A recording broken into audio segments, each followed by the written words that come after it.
In-person events are back on the table, yes. After being apart from each other during the pandemic, people are looking for human connections to meet colleagues, friends, and customers. The problem with in-person events, like conferences, is that they're expensive. You'd have to buy flights, hotels, and meals for your team, plus the tickets. So to get the most bang for your buck is top of mind for a lot of marketing teams. That's where Stewart Hillhouse, head of content at Mutiny, got the brilliant idea to make the most of having subject matter experts in the same room. He started interviewing them and posting up short clips on LinkedIn. He saw engagement of these types of content perform well. So much so that he started doing it for all the events he goes with the Mutiny team. Today, he shares his conference content playbook. In this Marketing Powerups episode, you learn first, how Stewart creates content during in-person events. Second, the equipment that he records with. Third, how he distributes the content to get the most reach. And number 4, a career power-up that's helped accelerate his career. Before we jump in, I created a free Powerups cheat sheet to help you apply Stewart Hillhouse Conference Content Playbook. You can grab that at marketingpowerups.com or find it in the description or show notes or somewhere on the screen. Ready? Let's go. Marketing Power-Ups. Ready? Go! Here's your host, Rambly John. But how are you thinking about content strategy or content, I guess, mix, so to speak, at Mutiny? Like, how are you thinking about that mix of like short form videos, interview, and then there's blog, and then there's playbooks and other things?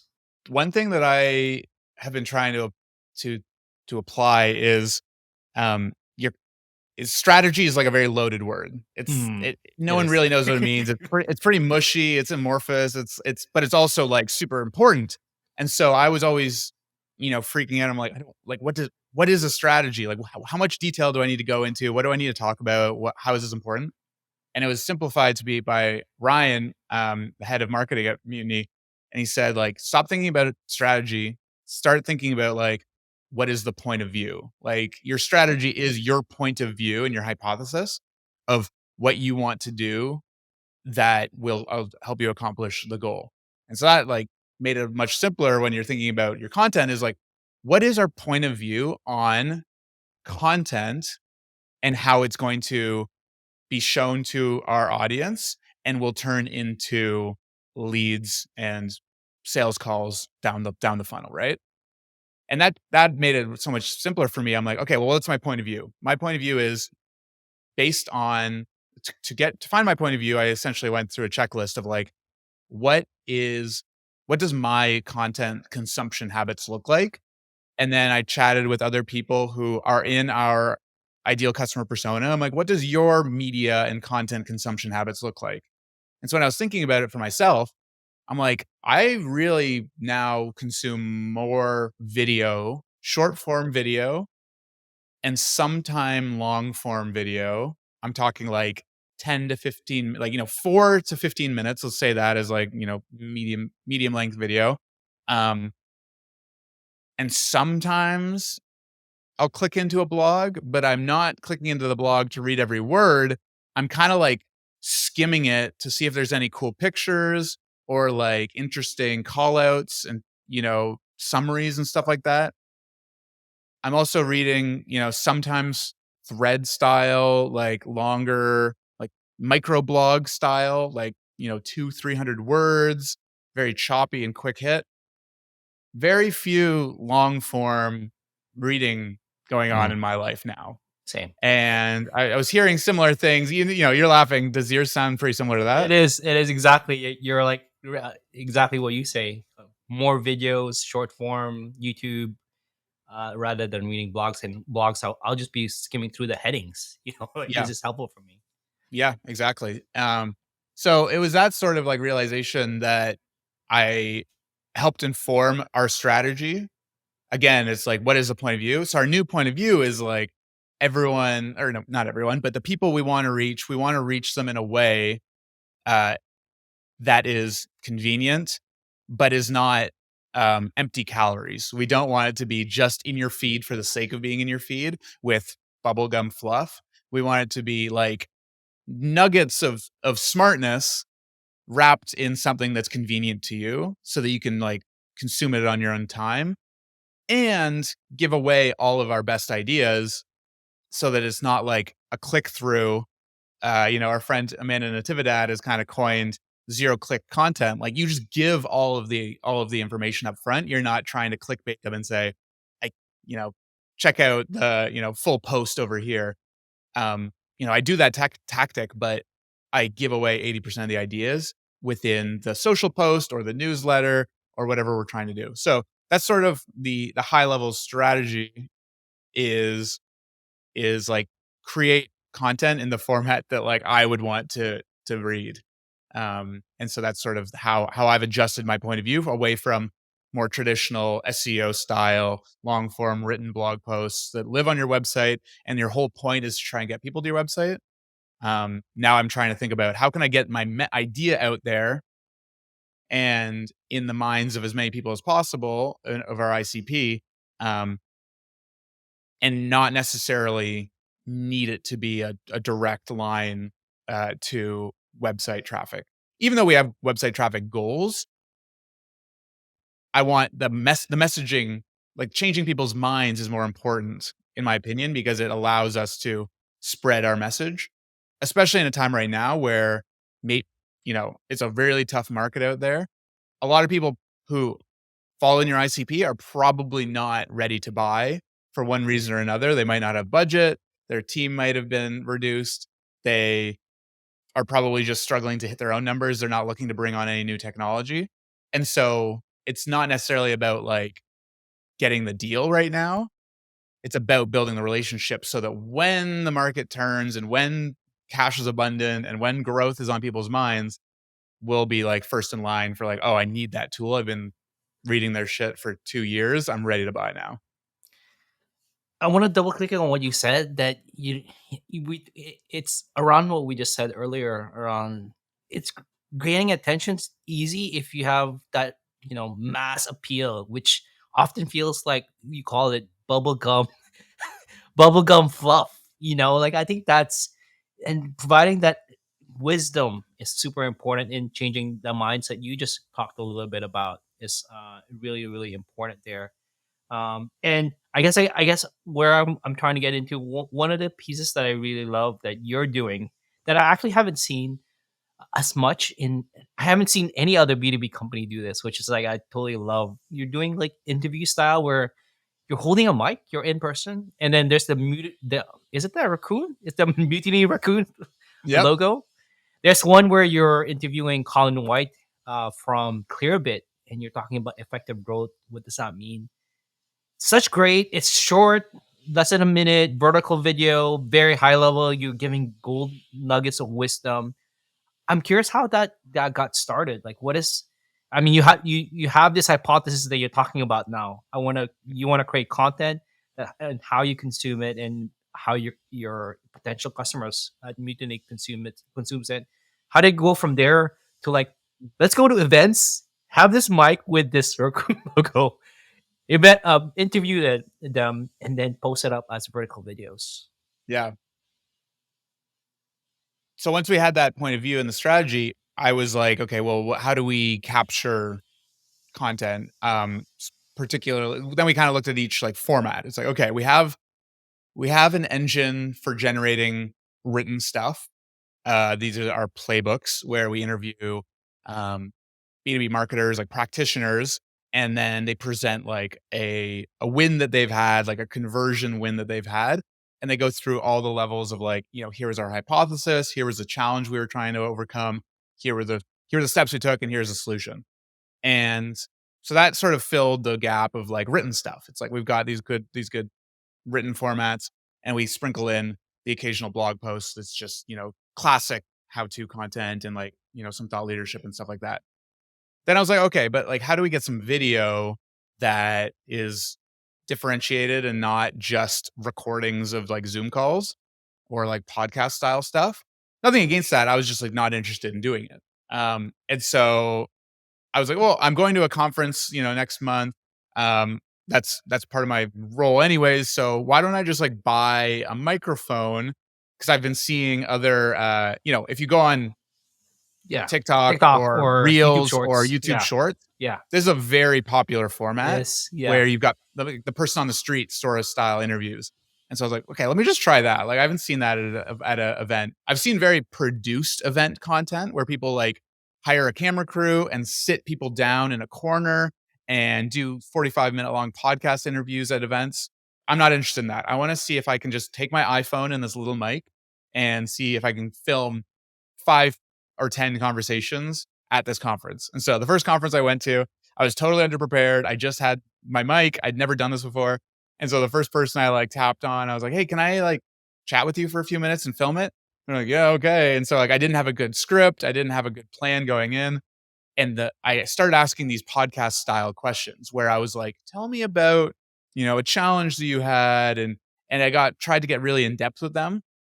But keep in mind, like we're on the trade show floor. There's people walking in front of the camera.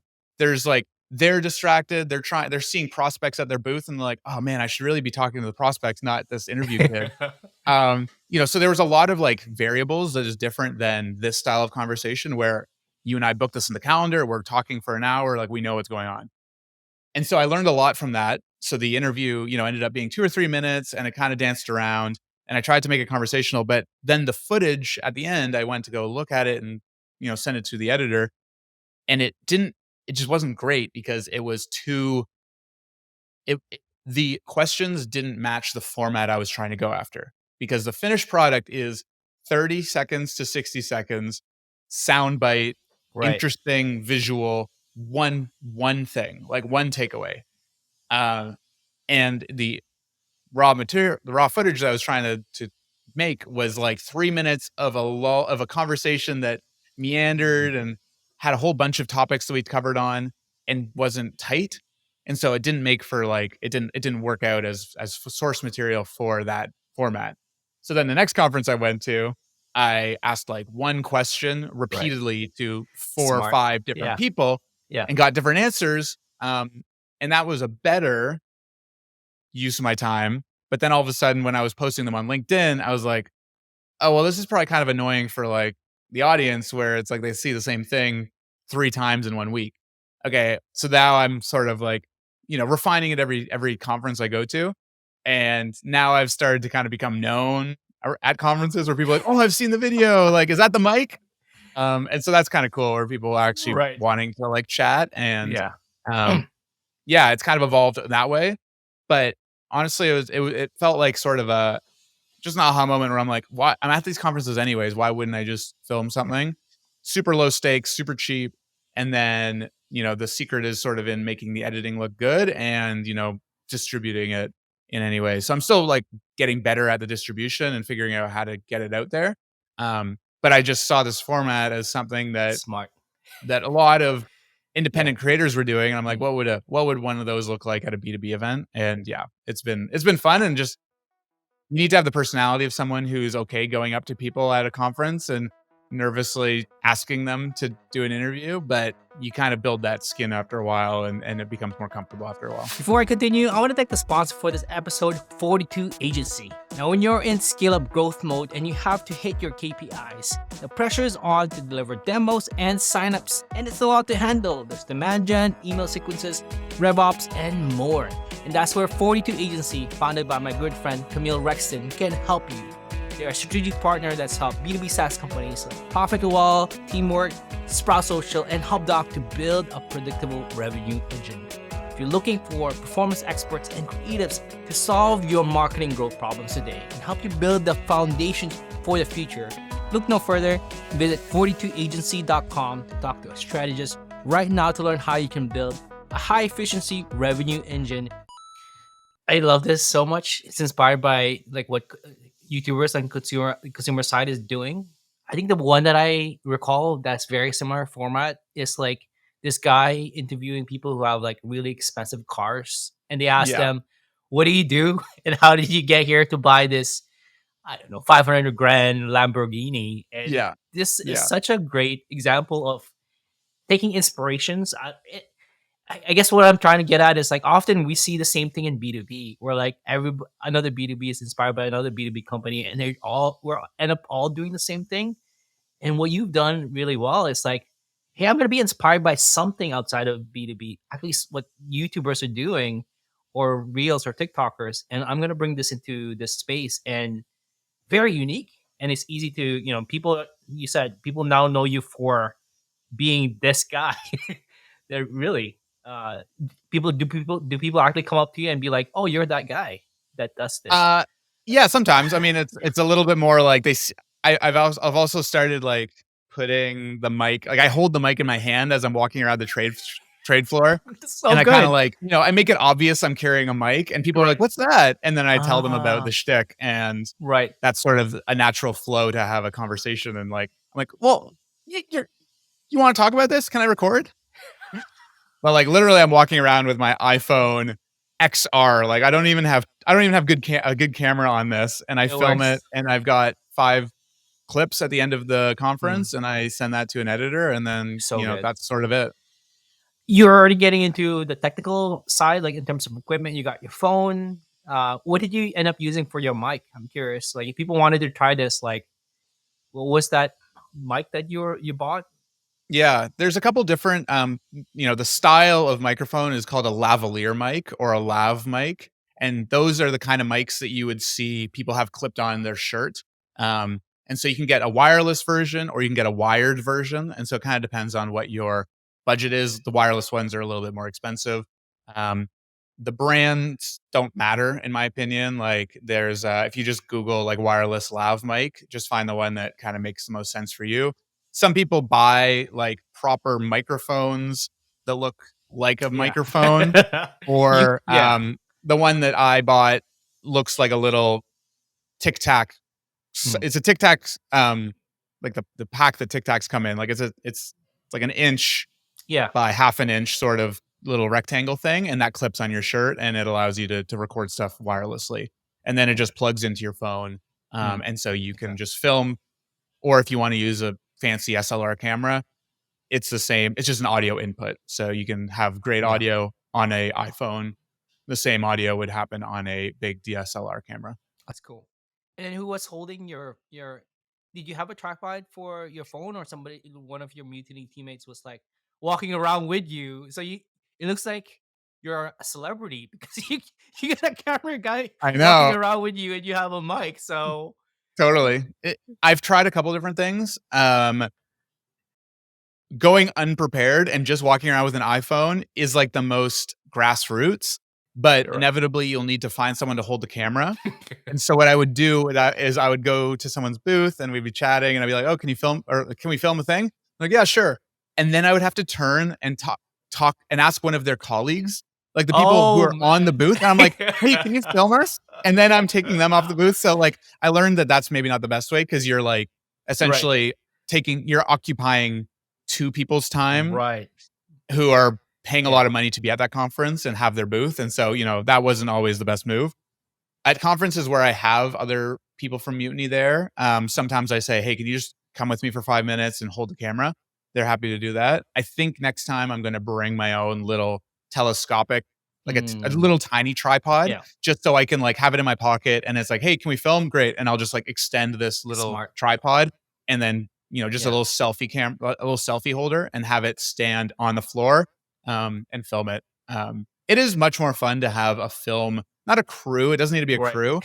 But when we were at this one conference, JK Sparks, who is head of marketing at Audience Plus, he and I were sort of content buddies at that conference. And so we'd run around and I'd film him doing interviews, and then he'd film me doing interviews. And so it's much more fun to do it in a pair. Same thing with Nolan McCoy and Arthur Castillo from Chili Piper. I've gone to conferences with them, and they've done a similar style where they have the 2 of them, and they can kind of go back and forth. So, there's the cheap free way to do it, and then there's the more expensive way. And honestly, the outcome is the same. Right. It's a matter of like, what works for me and what makes it more fun. Because at the end of the day, it's like, it should be fun, and it is fun. And content, I think, is one of the more fun marketing functions. Yeah. If not, maybe at the whole company. I think content is just so fun because it's public facing. Like, everything we do is seen by everyone. in the best world, it's seen by everyone. Realistically, anything we post is seen by like 5% of our audience. So like people don't care as much as we think they do. But everyone, like people notice when we do stuff because it's out there. So like, internal team is like, oh, cool, that was a great post or whatever. Externally, people are like, oh, this is cool, I'm going to check it out and become a customer. But then also like, there's no right or wrong way to do content either. So you can do these experiments and try new stuff. And I'm not a video guy by trade. Like I kind of came into content from the long form writing style, but I was like, I see an opportunity. I think I should buy this microphone. I think I need to figure out how to edit these. Oh, this is hard. Maybe I should hire someone. I figured out a format, so there's a lot of learning opportunities, and the outcome is something that's tangible and you can actually look at and click on and watch, versus like, oh, I created a new dashboard that's seen by a couple people. It feels content. I love this role because it is active. It's application of the things you're learning like right away.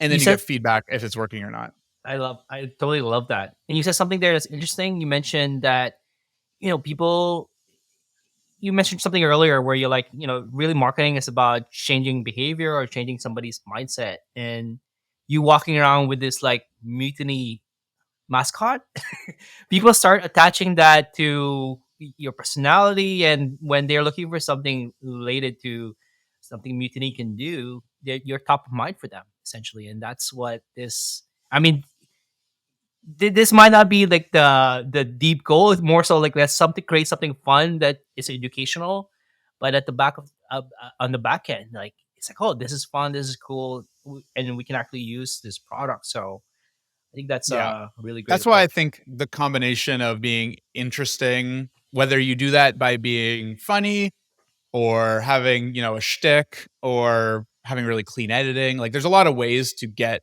people's attention that's not just being big and going for that like wow factor or cringe. Like, there's a lot of ways you get people's attention emotionally. But then once you have it, that next step is like, what are you going to do with it? And I think you're always going to be better off presenting information and being educational versus just being a hot take with no substance. That's or true. Just judging things or just tearing stuff down. I think it's useful to actually apply a little bit of that extra mile of like, here's something that you can learn. Thank you for paying attention to this. Now you can move on. That's so good. You also said something interesting earlier around like part of this process is the editing part. Yeah. I'm curious what you've done enough of this to know what probably good looks like when you're about to post it. Is there anything specific that you're looking for, like maybe quick takes or maybe emojis, or like I'm not entirely sure. I'm curious what. Yeah. I mean, I'm still experimenting and I don't have like LinkedIn has terrible analytics. So I have no like not the same as YouTube where you can see like the seconds that someone clicked away and you can see retention. LinkedIn is just, rookie style analytics. It's really based on taste, I think. Like you can look like anyone you want with your editing. Like if you just find an editor, whether you find a cheap one or an expensive one or an agency, if you just send them clips of YouTubers or TikTokers and say, I want it to look like this, they'll be able to replicate it very easily. So,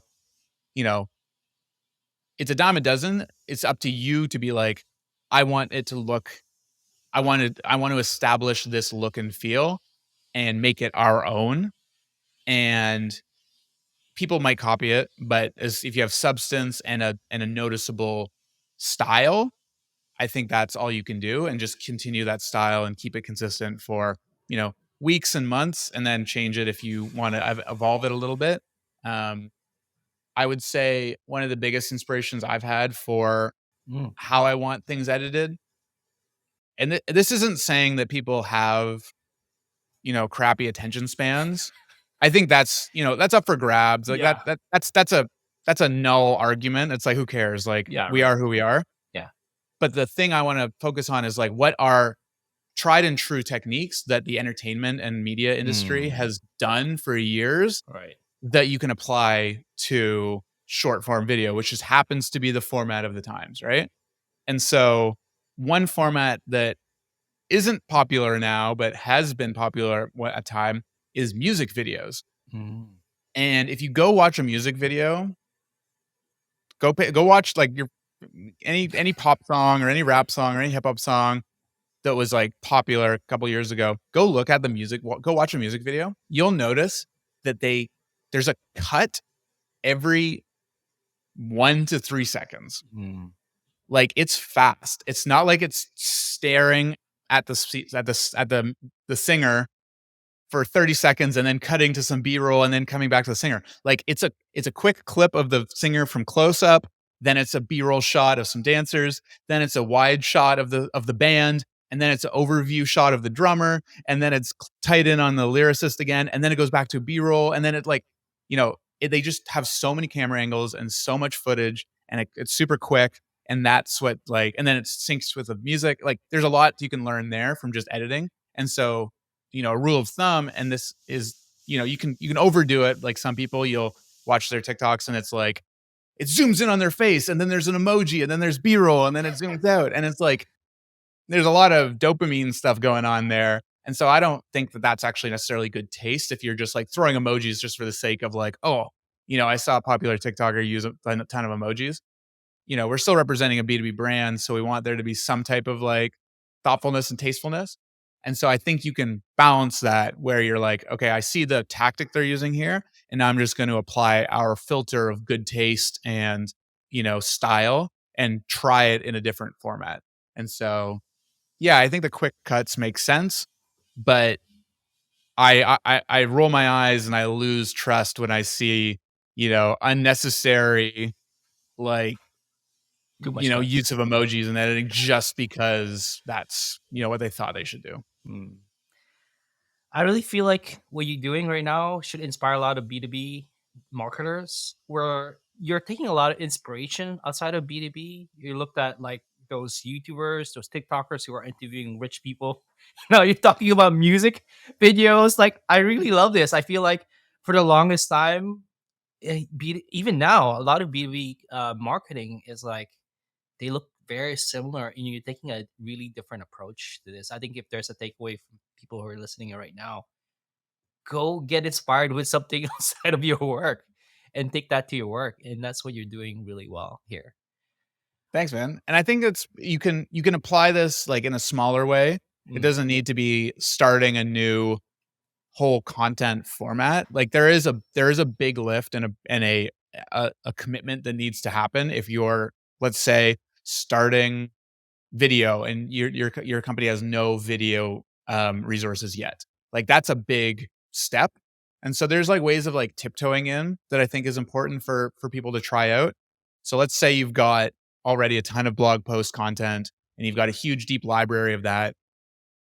I say the first step you should take is like, what's a proof of concept? The same way a TV show doesn't get made just off of the description. And they're like, great, greenlight you for 10 seasons. Every TV show starts with a pilot, which is a 1 episode, proof of concept to show the check writers, here's what this is going to look like. Because we're talking about audio and visual stuff. Those don't translate well to words. You need to see it. You need to experience it. You need to get audience reaction. And so before like going all in on a new series or a new direction, what you can do is you can repurpose your existing stuff, like a blog post or a newsletter.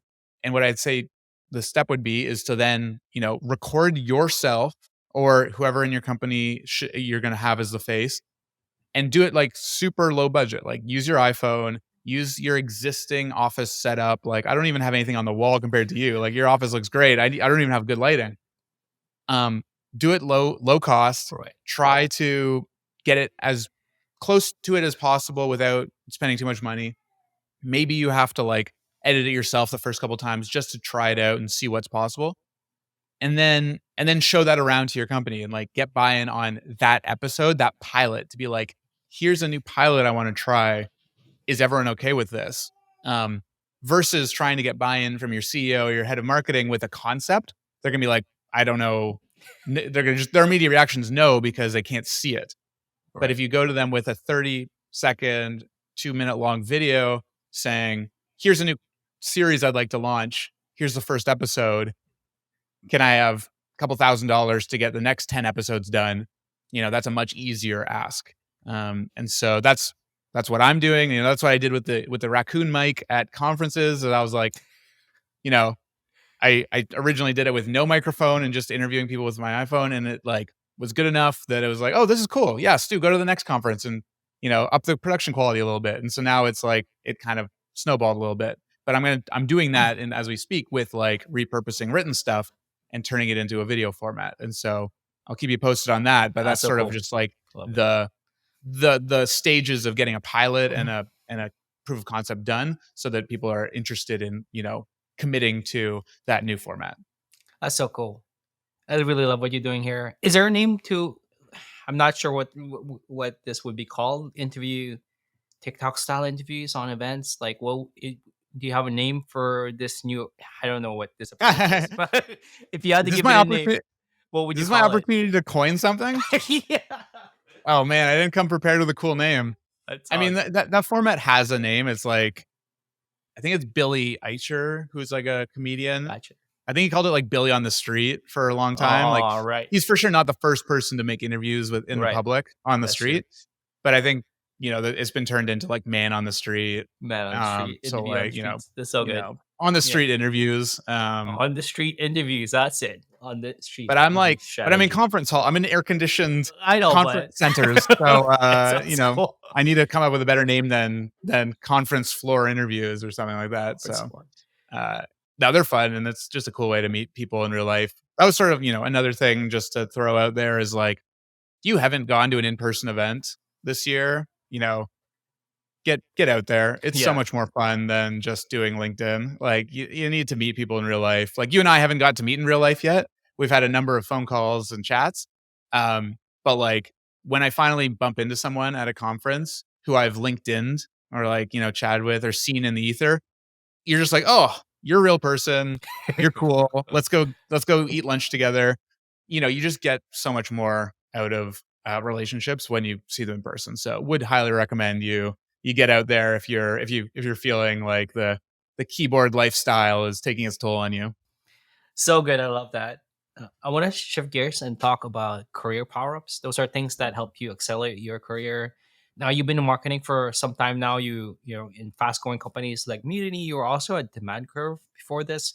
I'm curious. It could even be this: meet people face to face. What's something that's helped you accelerate your career? And once again, it could be something like going to conferences, or it could be something marketing or hard skill related. Yeah, I mean, I'd say there's two things. One is your skill set, and then the other thing is your network and your persona. So I'll start with skill set. You want to. The way I got into marketing was by brute force. Like I had no education in it. I had no background in it. Right before COVID started, I started a podcast with the thesis of all I want from this is to, learn about this career path of marketing. Like I didn't even have a marketing job yet. I was just like, I think this is a direction that could be interesting. I'm going to reach out to people who look interesting on LinkedIn, try and book a call, chat with them, ask dumb questions because I don't even know what marketing is yet. And, the outcome I was going for was I want to be able to travel anywhere in the world and like have a network of people I could reach out to and say like, hey, can I get you dinner? And I'm in your city. Can I get you dinner? That was kind of my thesis. And that without me, planning it ended up being like the best accelerant for that early stage career as I possibly could have had for a couple of reasons. One, I was meeting people, and that's just important in their job hunting. Like, throwing your resume into the void doesn't feel like it works anymore. And No, so you it kind of doesn't. need to have Right. conversations and connections and people who know who you are, as you're job hunting. The second one was I was actually learning about the roles within marketing because I didn't know that performance marketing existed. I didn't know that brand marketing was different than SEO. I didn't know that what demand gen meant. Like I didn't know that there were differentiations within the term of marketing, and so that opened my eyes. I'm like, oh, cool. Okay, well, let's learn more about this performance thing. And so I'd start interviewing a whole bunch of paid media people and like learning about what ads and performance looks like. And then I'd interview a bunch of brand people and then a bunch of content people. I was like, oh, this content one's kind of cool. Like I didn't know that existed. And it wasn't until like people who I was interviewing started saying, "Hey, can I hire you?" And I'm like, "What for?" They're like, "This is content. You're interviewing me, and then you're posting it on your website, and you're writing a newsletter. Like this is content marketing." And that was like, "Oh, I didn't know that existed." Um, so it was like allowed me to like test a bunch of different career paths without actually going down them because I got to ask them about like, "What's your day to day look like? How'd you get into this? Why is this interesting to you? What's the opportunity look like?" Essentially I was like I did a reverse job interview where I was like asking them, I was like, do you That's like so your nice. job? And then from That's there so I was like, okay, the content people seem like they're having the most fun, so let's go down that route. And then by having that body of work, 20 or 30 episodes, it's still amateurish. Like I didn't spend any money on this. I edited it myself. I bought a $70 microphone that I'm still talking into today, and that allowed me to have a body of work. So when I was applying to jobs, I could just send a link. And so that was sort of the third part of that early stage career trajectory is when you're applying, the ability to send a link to someone that shows them, here's what I've done, That's so cool. is Yeah. infinitely more impressive Mm. than a resume in, Yeah. You're right. a PDF format. And so I would say that to like, people getting really early stage is like build that body of work doing something. So if you're interested in the brand side, learn how to use Figma or Illustrator and like come up with some brand ideas. Show people how well you can use AI, like figure out, here's, I made a campaign, just make up these hypothetical fictitious marketing assets and build it and then you'll learn how to do marketing by just doing marketing, which means like learning how to get a website set up, learning how to get an email thing set up, learning how to create content, learning how to run ads. Like those just happen by doing it. And then once you have that body of work, it's way more easy to get that first job. And then once I had a job, that was someone had to take a chance on me. But then once you have your foot in the door, then you get a way better understanding of like where to go. And so that ties into the second power up, which is like your network and your ability to connect with people.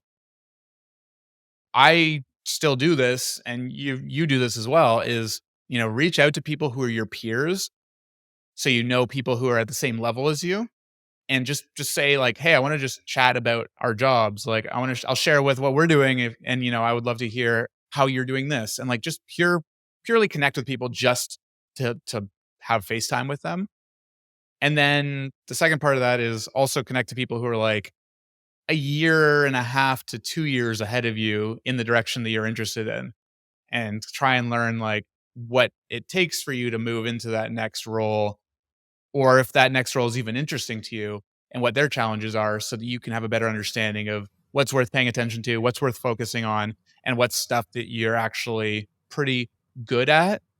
And you don't need to like that's maybe the direction you should go because you're already good at it. And you want to find stuff that feels like play to you, but looks like work to other people. And so that was sort of where content came in for me, where it's like a lot of people are just like, oh, it's hard to do content. And I'm like, yeah, it is, but like, Right. what else would I do? Yeah.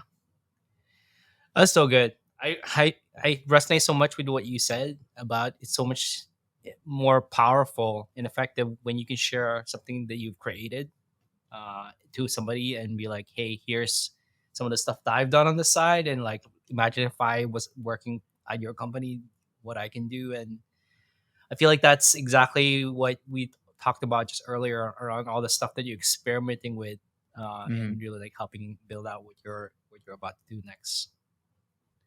Another way to do it too is I've had friends who, when he, quit working as an in-house marketer and wanted to start up his own agency, he applied the exact same theory. He was like, I'm going to find a bunch of customers that I would love to work with, and I'm going to just go through their website and fill out forms and pretend I'm a customer, and then document the experience, and then follow up with them as like, hey, I just went through your entire onboarding flow. Here's a bunch of stuff that I would suggest changing or you can do better. I can do this for you. Let's chat.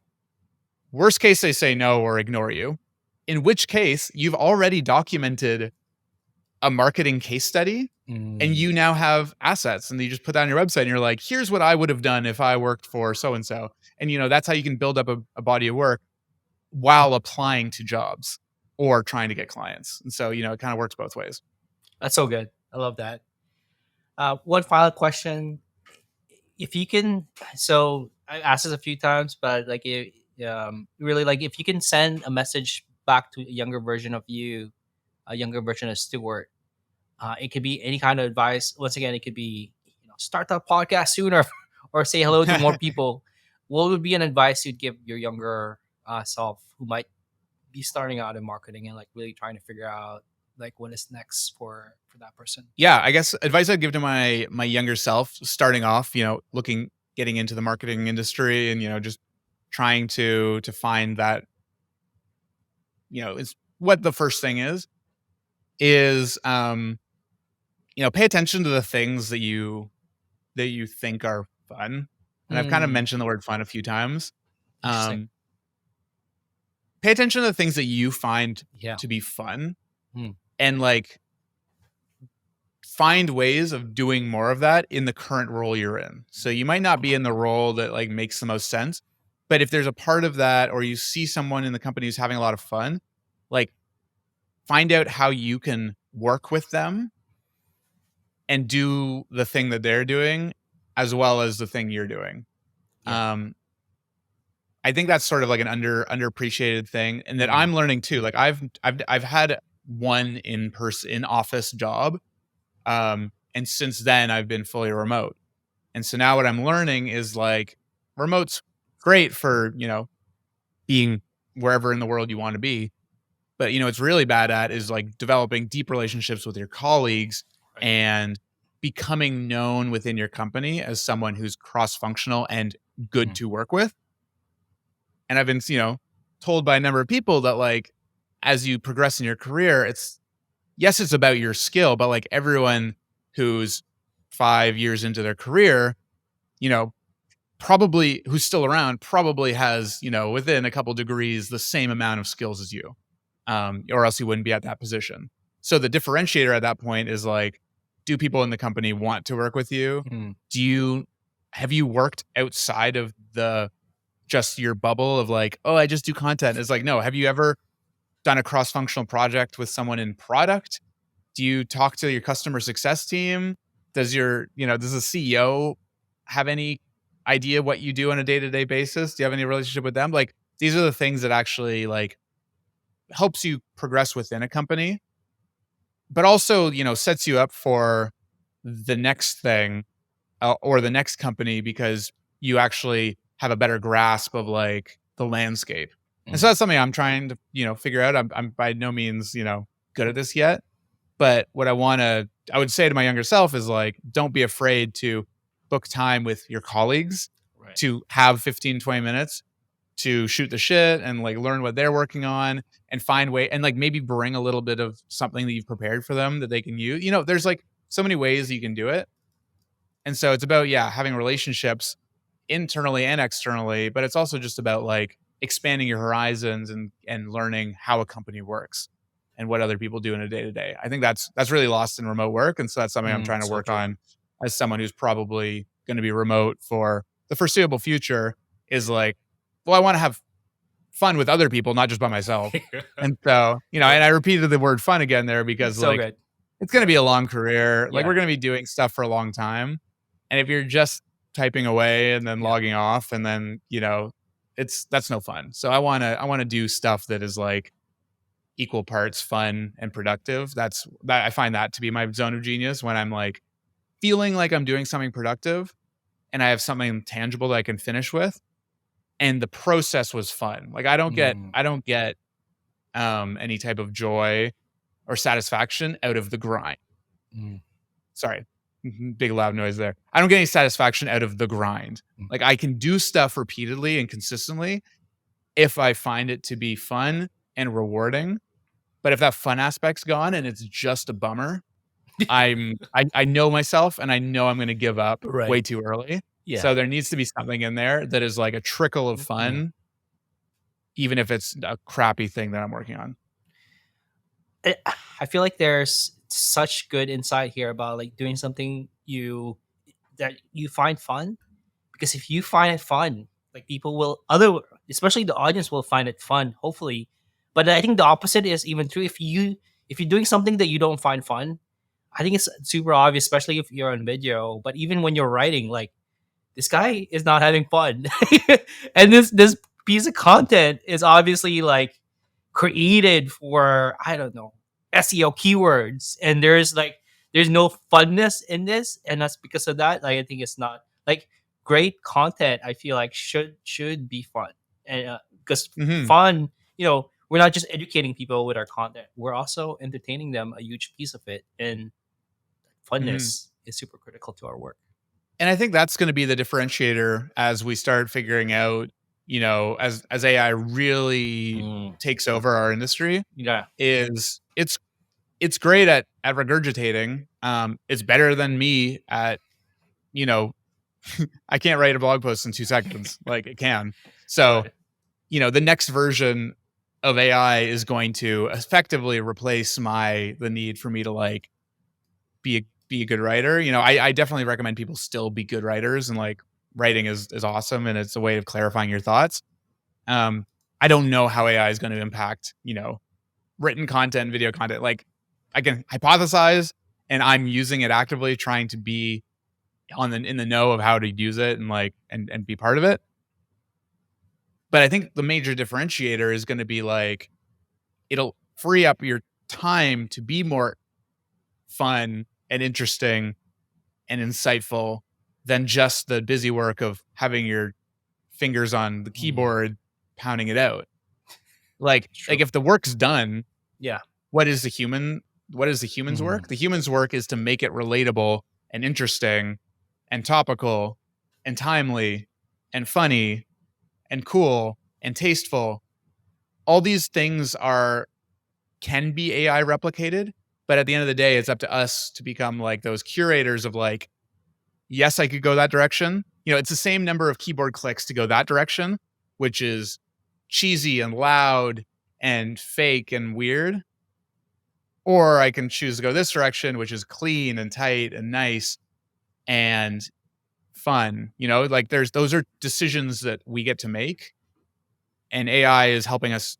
AI will do whatever you want it to do. Yeah. And so it's still up to us of like, what are we willing to do? And so that's where it becomes like having fun and learning new stuff and being interesting and being interested is like the differentiator, at least for now. Like this is my hypothesis going into, the first inning of what AI is going to do for our careers. So, talk to me in 3 months and I'll have probably a very different perspective. But for right now, it's like, learn how to use the tool and learn how to inject your style and taste into everything you create with AI, and build your own repertoire and your body of work of like, this looks like a Stewart Hillhouse piece of content, whether it was AI or not. Like I want there to be my fingerprints all over it because I want to have that, recognition.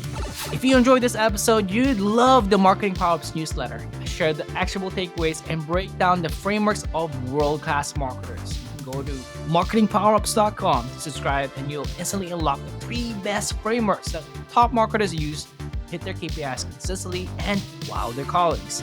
I want to say thank you to you for listening, and please like and follow Marketing Powerups on YouTube, Apple Podcasts, and Spotify. If you feel extra generous, kindly leave a review on Apple Podcasts and Spotify, and leave a comment on YouTube. goes a long way in others finding out about marketing Powerups. Thanks to Mary Sullivan for creating the artwork and design, and thank you to Faisal Kaigo for editing the intro video. And of course, thank you for listening. That's all for now. Have a powered up day. Marketing Power-Ups.